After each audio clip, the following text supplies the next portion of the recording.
Hey everybody, Scout Crafty here again. Mishmash Monday. Hope you had a great weekend. That weekend went very fast this weekend. Couple things to do today, couple things to talk about. We have a cool knife review and also a tool that I recently came across upstairs that I just was fascinated with, and I want to share it with you. Let's get started right away. Okay, the first tool I'd like to talk about, this one here is, I just pulled it up from upstairs, and you can see here, this one is a Everest model 59-250. You see it's chrome vanadium. This particular tool is a box design, okay? And I want to show you the difference and why I found this tool pretty interesting. But the first thing I want to do is just clean it up. And the reason I'm not going to do a full restoration with this is because the only way to get this apart is to probably press out that little half moon piece here, to press it out and to get them apart. However, once you start dealing with that and trying to, these are pressed in at the factory, sometimes you open up a can of worms. So when you have something like this, sometimes it's just, better off to do kind of a cleanup and not a restoration. They're pretty unusual. You don't see them too often, but they're not rare. That's kind of weird, right? And sometimes they came with little vinyl coating. So let me do a quick cleanup on this. We're just going to clean it up. We use a little Brillo, because this is powder coated. And then we'll be back and I'll show you the difference in how it operates. And we're calling this project done. I did my little bit of embellishment, little clear red and green around the areas. But you can see here how this operates. Again, it's what they call a box design because it has the two sides, the way it's forged. And now you can see this little a half moon here locks into these positions, and it's very tight when it locks in. There's absolutely no rattle. Now, one thing I did notice that if you wanted to see, it's too big in this position here to get a good bite on that particular nut. So you bring it up one, and it takes a little bit of getting used to.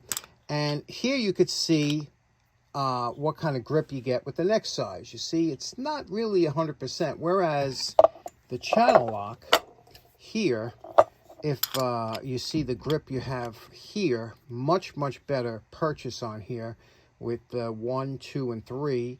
And if I take it up to the next one here, you could see it. It doesn't close. It's, so I don't know.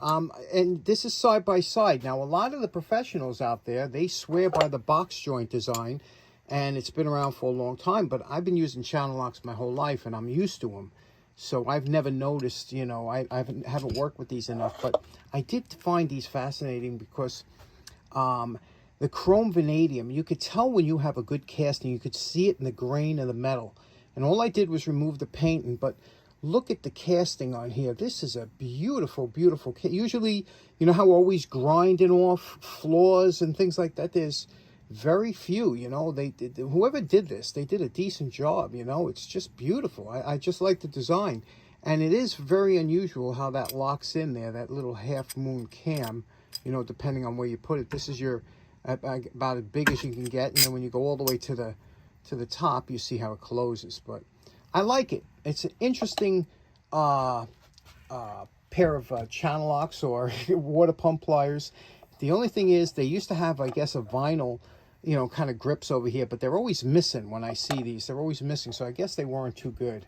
But I like it now like this without the paint. It just has a different look to it, doesn't it? Okay, next up, I used to be pretty big into collecting knives, all different types, and it just so happens I happen to see this, and this is an inexpensive knife. It's obviously made in China, but under $20. Usually they go for about $15.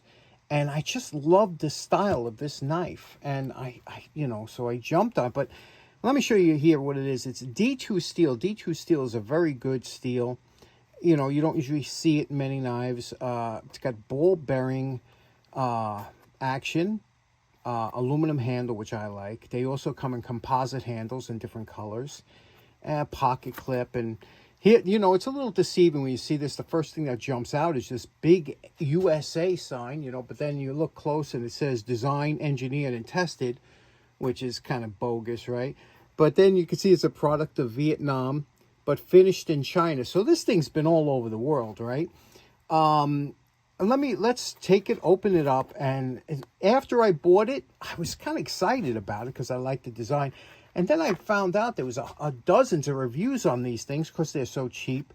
And every one of them, they were raving about them. So let's open it up, see what we get.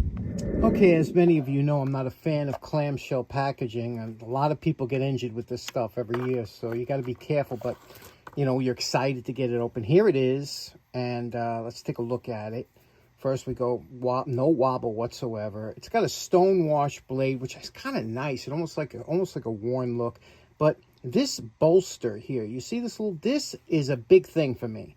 If ever you've been out in the field and stuff, you know that eventually you're going to be cut, or you're going to be wet, you're going to be sweaty, you're going to slip. The handle's going to slip. So you either have to have a very textured handle or a good bolster. I want a bolster on all my knives. The bigger the better. I love a good bolster, and that's so that your hand can't slip up, you know, when you're using it or whatever. So here we go. It feels, you know, okay out of the box. Sharpness about what I would expect. But it's a liner lock over here, so you push this over to close it, okay? And then you flip this back, the same bolster, you flip back, and it's just absolutely smooth as silk. And I'm not one to, you know, to practice a lot, but unbelievable.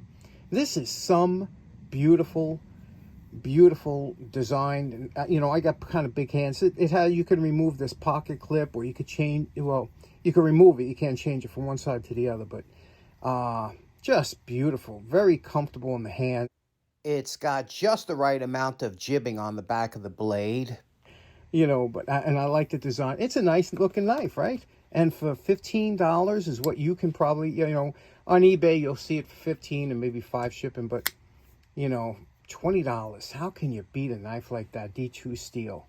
Let's see how it cuts. Now, for me, the most important thing, it's just got to cut through some decent twine or something like that. We have some here. Let's give it a little push through, and you can see it cuts right through it. So that's plenty sharp for me. This is cardboard. This is an easy cut, but there you go. Look at that.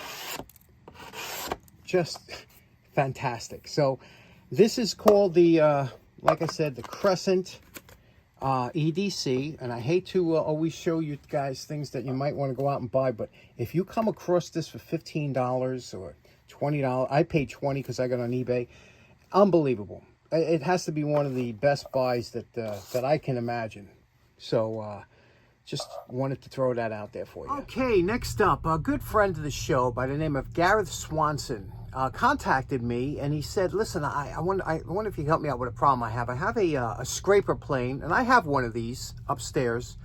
They were usually made by Stanley. I think he said his was a Model 30, but I think I might have a Model 12. I don't know. But the scraper plane that he has and he's going to be working on shortly, the screws that hold the handle onto the body of the plane are stripped out, and quite possibly the inside of the screw holes in the cast iron body plane are screwed out also. So he sent me some awesome pictures, and he also sent me a short video, and I'll play that video right now.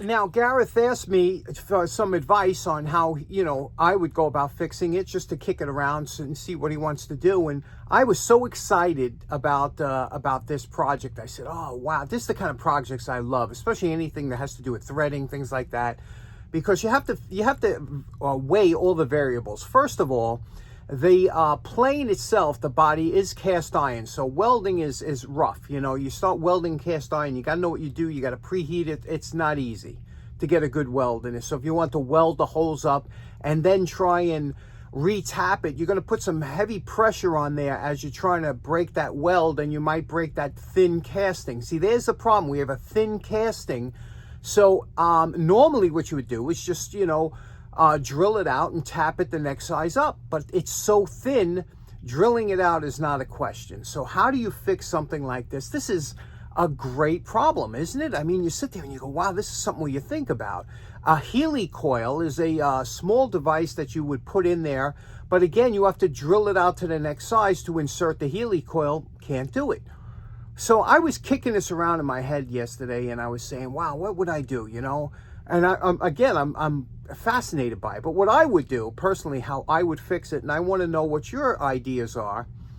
But what I would do, in order to keep the integrity of the plane, because it does have a lot of lateral movement on that handle, pushing, pulling, you need the strength of those standoffs that are threaded. You can't just make them very thin by drilling them out, because you might snap them, you know, especially if it's cast, you know, cast iron. I said, for me, what I would do is I would clean out the threads really good, and they look a little buggered up.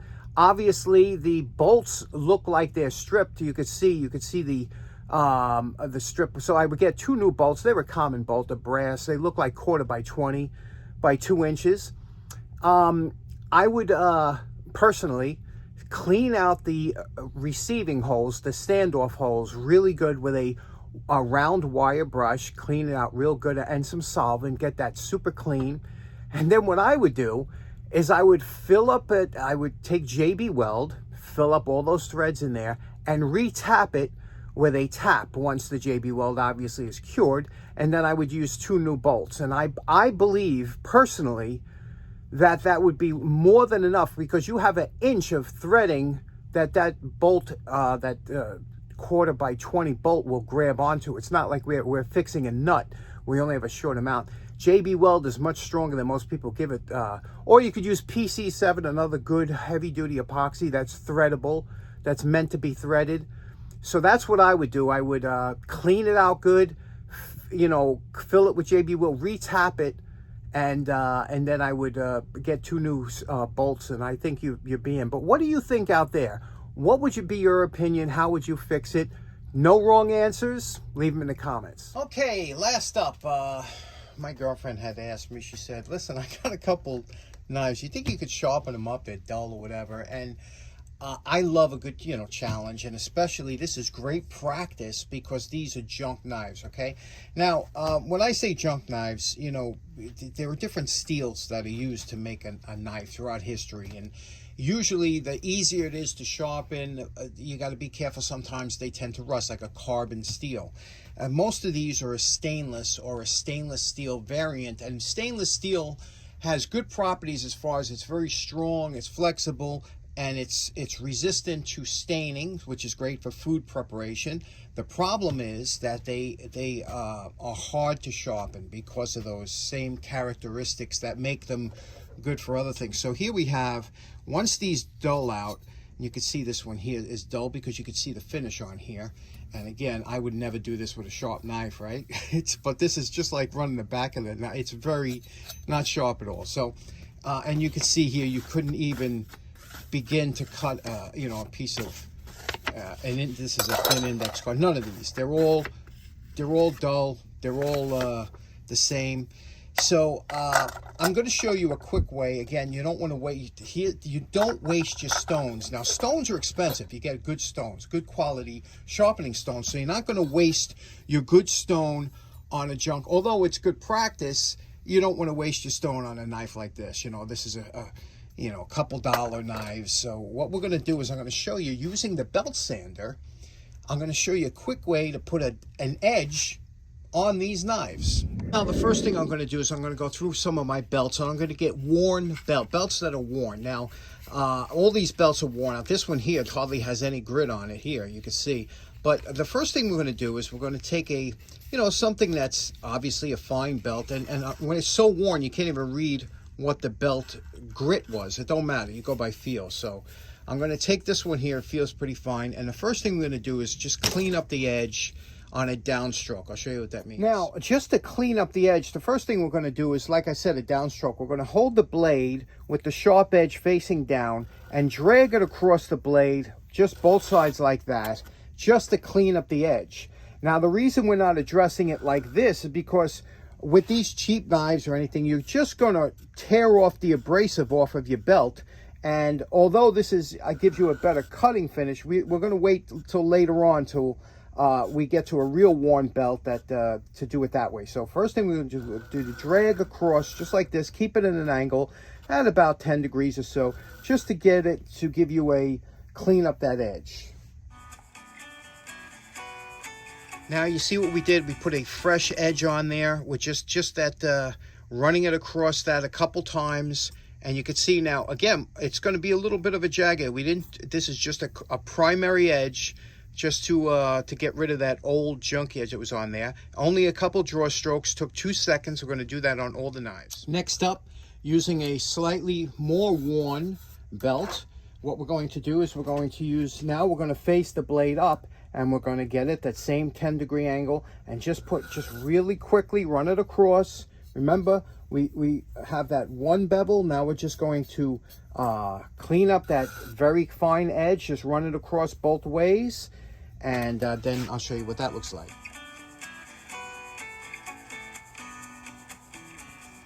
Okay, now here's that same edge. We just ran it across. Now you can feel it's a little bit sharper. And now we're going to take it to the last we're going to do that on all the knives, and then we're going to take it to the final smoothing. Okay, last up, this belt is so smooth, it don't feel like any grit on there. It was a 240 at one time, but it's so smooth, all the grits worn off. We're going to do the same thing here. This is almost like a stropping. We're just going to go across here. That'll put a polish on the edge, and then we'll see how it cuts. Okay, there we go. In less than 5 minutes, we did all these knives real quick. You can see how quickly it goes. And again, all we wanted to do was just put a decent edge on here, a cutting edge that's good for the kitchen. I don't want a razor sharp edge on these, because that's how you wind up cutting yourself anytime you have super sharp, scary sharp. And the other thing is, you don't want to thin these edges out too much, because remember the quality of steel. If you have a really good steel, you can have a thinner edge and a sharper knife. This is a stainless, inexpensive stainless Chinese steel. So you don't want to have that edge super, super thin, but you want it to work. You want it to be able to cut fruits, vegetables, whatever you have in the kitchen. Now, again, for me, I always use this piece of thin paper here, and you could see now we couldn't cut any of this. We couldn't even get it to grab, but you could see now, I can cut through the paper, and that's all I really want. Just enough that I can cut through the paper here like this, get a sharp edge, not scary sharp, but all the edges are brought up like that, where they'll cut through the paper without problem, and again, this is the thing when you're thinking, as you're using the knives and they dull out, you want to be able to sharpen them quickly. But stainless steel is always a little more tricky than like your carbon steels and things like that. But there we go. These are sharpened up. We'll wrap them up in paper, and they'll be good again for a few months. That's all these things are good for, until you have to sharpen them again. Okay, so in closing, we covered a couple things. So a good mashup today. I hope that helps out a little bit, and I hope you enjoyed today's episode. Take care now. Bye-bye.